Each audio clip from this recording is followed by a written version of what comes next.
Bismillah, alhamdulillah, wassalatu wassalamu ala ashrafi khalqillah, Muhammad ibn Abdillah, sallallahu alaihi wa alihi wa sahbihi wa sallama tasliman kathira, amma ba'd. Shpesh dëgjojmë njerëz duke thonë, po e pres Ramazanin edhe me përmisu këtë vepër. Si të fillon Ramazani, edhe ne filloj këtë vepër.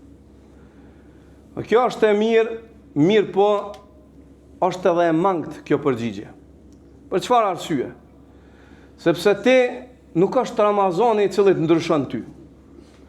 Po është kthimi yt tek Allah I sinqert dhe ajo duhet të jetë në çdo kohë në çdo vend, sepse Allah, siç është Zoti I Ramazanit, është Zoti edhe muajit Shaban, në cilin po jetojmë tani. Është Zoti I gjithësisë, I kohës, I hapësirës. Ti patjetër duhesh më u frigu Allahut azza wa jall në çdo kohë dhe në çdo vend. E jo me prit një kohë të caktuar për me dëshmu se ti je besimtar. Ti duhesh me dëshmu besimin tënd në çdo kohë dhe në çdo vend, duke u treguar I devotshëm, ashtu siç na mëson I dërguari I Allahut sallallahu alaihi wasallam, ittaqillaha haythu ma kunt. Ki frikë Allahun kudo që të jesh. Dhe kjo në gjuhën arabe haythu ma kudo, që neve përkthejmë gjuhë shqipe kudo, kjo në gjuhën arabe është më shumë më përfshirëse. E përfshin hapësirën kohore dhe vendore. Ki frikë Allahun në çdo kohë dhe në çdo vend që ti je. Ashtu do me thonë kjo hadithi profetit sallallahu alaihi wasallam. Frigoju Zotit kudo që ti jesh. Dhe patjetër se njeriu është I dobët, dhe patjetër se bjen gabim dhe bën gabim. Vazhdimshmëri të hadithit profetit sallallahu alaihi wasallam na mëson se si duhet të sillemi kur neve gabojmë.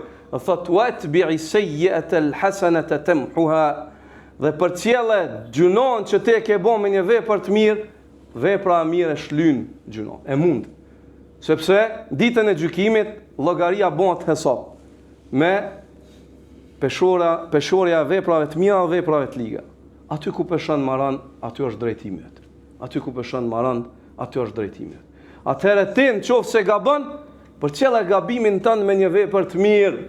Dhe mos thuaj ku më gabua edhe hajt pe gaboj apet, apo po vazhdoj në gabime. Jo, kurse si. Ktheju Allahut me zemër të sinqert dhe adhuroj Allahun. Është shumë mirë që ti të përgatitesh dhe thurash, unë në Ramazan do të ndryshoj. Po ndryshoj tani, sepse ti nuk e din a do të arrish Ramazanin dhe unë nuk e di a do të jetojmë deri në Ramazan. Dhe kjo është një qëndrim që duhet të pas besimtari, që në çdo kohë I bindet Allahut dhe dëshmon devotshmërinë. Devotshmëria është ajo për cilën Allah azza wa jalla ka lidhsuar agjerimin e muajit Ramazanit. Devotshmëria, thot kutiba alaykumus siyam kama kutiba alal ladhina min qablikum la'allakum tattaqun. Thot Allah ju është bërë obligim juve agjerimi, ashtu siç ju ishte bërë obligim atyre që ishin para jush, në mënyrë që ndoshta ju të arrini devotshmërinë, ndoshta të tregoni të devotshëm. Dhe devotshmëria është kryerja e obligimeve dhe lërja ndalesa. Dhe në adhurimin e agjerimit bashkohen këto që të dyja. Njeriu e kryen obligimin duke agjeruar, përgjigjet Allahut dhe I lër ndalesat I frigohet Zotit gjatë ditës agjerimit. Lër gjëra që janë elementare, që në sens nuk janë ndaluara, pirja dhe ushqimi, le që nuk janë ndaluara, po janë esenciale. Pirja uajit është esenciale, është nevojë. Ajo është I gatshëm me lënë atë nevojë esenciale për Allahun, për mi pëlqyer Zotit. Edhe pse nuk është haram jashtë Ramazanit ajo. Ajo është I gatshëm me lënë. Edhe kur merr abdes është vet, nuk e shef kërkush, vetë se Allah.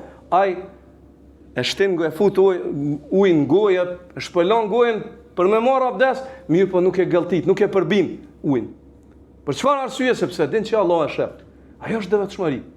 Kjo është sjellje, kjo është mesazhi I muajit Ramazanit. Kjo është mesazhi edukata që na jep Ramazani. Është devotshmëri e cila dëshmohet me kryerjen e veprave të cilat Allah na bën obligim dhe lërjen e atyre që Allah na ndalon, edhe nëse nuk na shef askush, neve I frigohemi Allahut dhe nuk I bëjmë ato vepra, ju shmangemi harame dhe ndalesa. Allahumma salli ala Muhammedin wa ala ali Muhammed, kama sallaita ala Ibrahim wa ala ali Ibrahim, innaka Hamidun Majid, wa barik ala Muhammedin wa ala ali Muhammed, كما باركت على إبراهيم وعلى آل إبراهيم إنك حميد مجيد. اللهم اغفر لنا ذنوبنا وأصلح شأننا ولا تكلنا إلى أنفسنا طرفة عين واجعلنا من الراشدين. هداة مهتدين غير ضالين ولا مضلين. اللهم اهد قلوبنا يا رب العالمين، واجعلها مستقيمة على أمرك، واجعل أجسامنا تابعة لها. اللهم اجعلنا من الصادقين والصديقين يا رب العالمين. لا إله إلا أنت سبحانك إنا كنا من الظالمين.